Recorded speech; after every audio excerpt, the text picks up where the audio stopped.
दोस्तों, आज की इस वीडियो में हम सुनेंगे कहानी सच्चे साथी। एक बार की बात है, राधा नाम की एक लड़की अपने पिता के साथ रहती थी।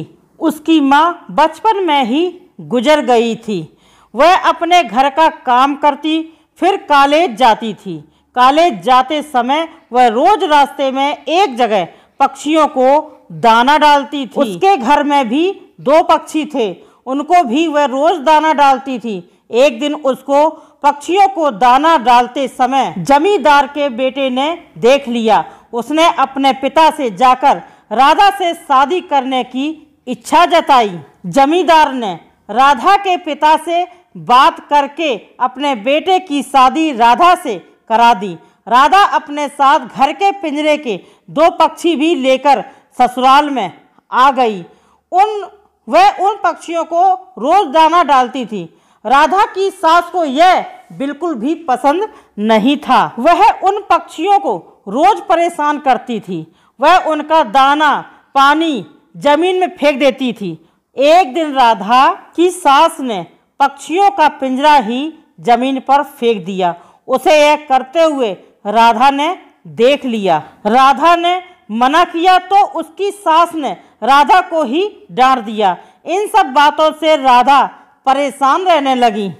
एक दिन राधा के पति ने परेशानी का कारण पूछा तो उसने सारी बात बता दी। उसके पति ने राधा को पक्षियों की भलाई के लिए उनको पार्क में छोड़ने की सलाह दी। अपने पति के कहने पर राधा ने उन दोनों पक्षियों को बाकी के पक्षियों के साथ पार्क में ही छोड़ दिया।